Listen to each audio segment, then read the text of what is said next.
These boots are made for walking, and that's just what they'll do. One of these days these boots are gonna walk all over you. Hello there, folks. How you doing? All right, we're here today. We're going to be talking a little bit about Scottish independence again, the Indy referendum that's potentially coming down the pike here.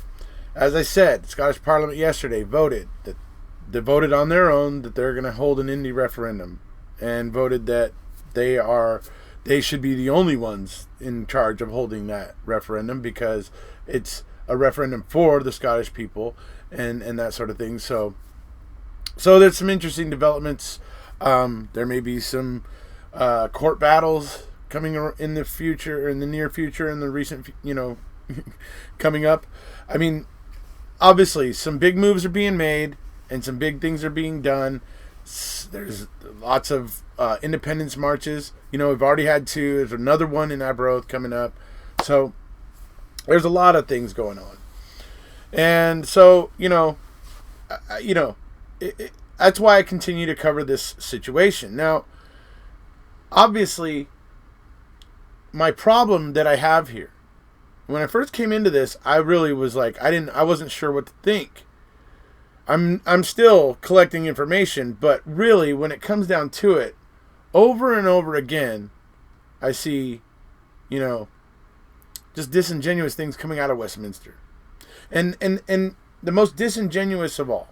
The biggest fib they told, no matter how much they talk about, it's a once in a generation, they're clinging to that. Because you know why?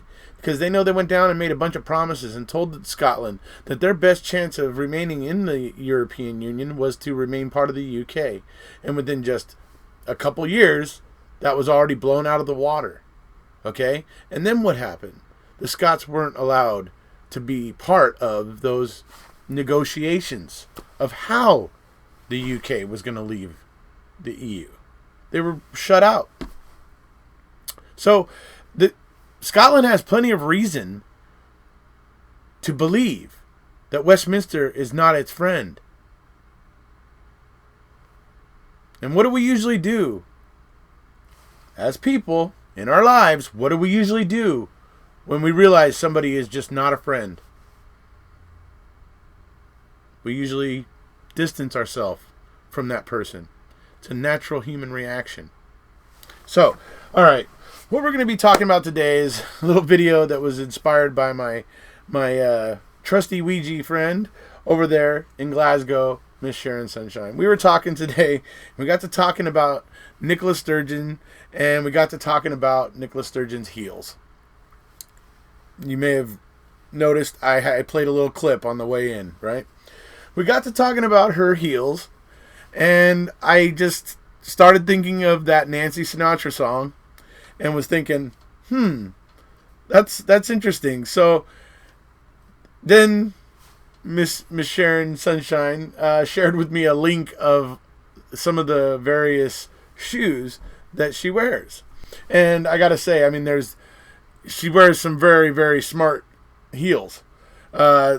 Many are tartan, which I think is cool. I think the tartan heels are just off the charts hot, completely. But anyway, so and after looking at some of those pictures and everything, and particularly the tartan heels, I started thinking of one of these days these boots are gonna walk all over you, right? And I was like, and so that's when I had the idea for this video. So what we're going to be looking at here is a couple of instances where we see Nicola Sturgeon in Parliament in Holyrood, and she is basically, answering these claims that other, MPs there are making. Because she is sharp as a tack. Man, she's sharp. And we're going to see that, obviously, in this. So, here we go. Are you ready, Boots? Start walking. She does not have a mandate for independence. I'll give way to the First Minister. Willie Rennie has set out today what, in his view, does not constitute a mandate for an independence referendum. Perhaps he'd use some of his time now to tell us what, in his view, would constitute a mandate for an independence referendum, and we might make some progress. Willie Rennie. I am not obsessed about independence. Look, the way I see this is if you're going to claim that the Scottish Parliament or the SNP doesn't have a mandate for independence, which is what their party platform is built on, it's built into the party, but it always gets talked about too, just in case anybody forgets. It gets talked about quite a bit. So that's what the party is, right? So if you're going to claim that the SNP doesn't have a mandate, you should probably be prepared for people that are going to question you, like Nicola did right there. Brilliant question, by the way. Okay, if we don't have one now, according to you, what then would constitute, a mandate, in your opinion? She asks him. And his answer is, I'm not obsessed with independence. He dismisses it by calling it an obsession. See, these people don't understand. It's that type of disingenuous crap that is continuing to keep the Scottish independence snowball rolling downhill here. Yeah. Anyway, I don't think they're realizing it. And it might be far too late before they do. So anyway, so I just point that out because, that's ridiculous. If he's going to claim that they don't have a mandate right now, then he better be prepared to explain what would constitute a mandate. I mean, clearly put no thought into that. He just clearly wants to, make waves. Right?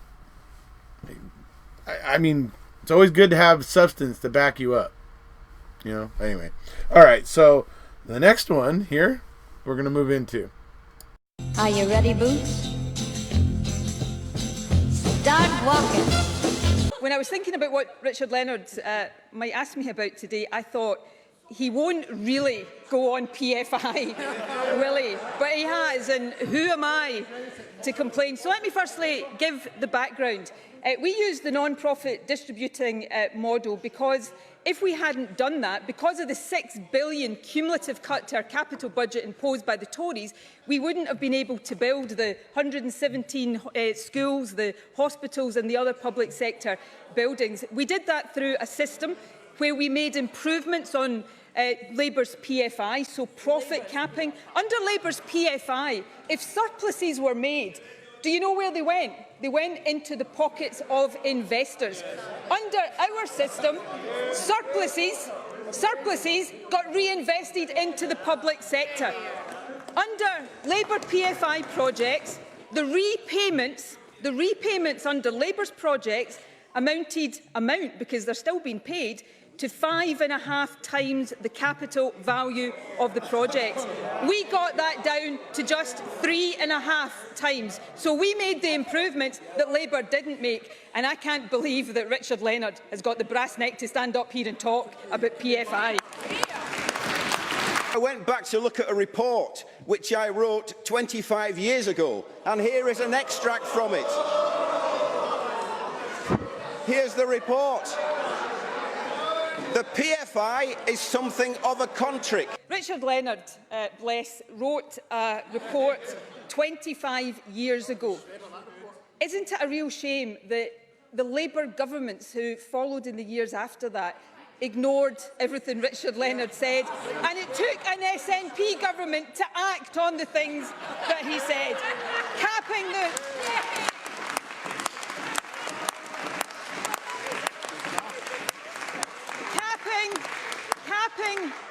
the profits on the projects, making sure that surpluses go back into the public sector, not into the pockets of investors like Labour used to allow to happen. And my last point, presiding officer, and I will be brief, sorry, maybe I'm enjoying myself too much here, but I will be brief. Richard Leonard says, rightly, public borrowing would be cheaper. Yes, of course, but we didn't have the power to borrow publicly because Labour preferred those powers to stay with the Tories at Westminster than have them here in the Scottish Parliament. Okay, so we had a little fun with this one, obviously. But, okay, looking forward. I'm probably not going to be making a lot of Scottish independence videos here coming up in the next couple weeks. Want to get some more focus back on to Avery Dassey, which is on my other channel, and to Eagle Nation Cycles and Michael Funk. That's all on my other channel, criminal justice stuff. And, you know, well, criminal justice reform issues and things like that. So, anyway, so I'm going to be getting back into those quite a bit here, pretty strong. So, just so people know, I may be here, maybe on this weekend to talk about Scottish independence with my buddy Pete. You can also, people that are into, people that are following Avery Dassey, if you are into Making a Murder, if you've watched the documentary, if you, are following the cases at all, we are going to be, talking about that kind of stuff, over on my channel, on my other channel, Eric Jose on Making a Murder. We'll also be talking with Pete, because Pete is a gentleman who trains hostage negotiators. So we're going to have him on over on Linda's channel. Him and, Linda and I are going to be together with him on Linda's channel. And we're going to talk with him about the situation at Eagle Nation and how that hostage situation went down. And we're going to get his take on it and see what he thinks of how that all went down, where the police actually gunned down one of the hostages instead of the hostage taker. So we're going to be doing that over on my other channel. So that's why I'm going to have to lay off the Scottish independent stuff here for a minute. So anyways, for those that are interested, go over and check out my other channel, Eric Jose on Making a Murder. I'll leave a link down below.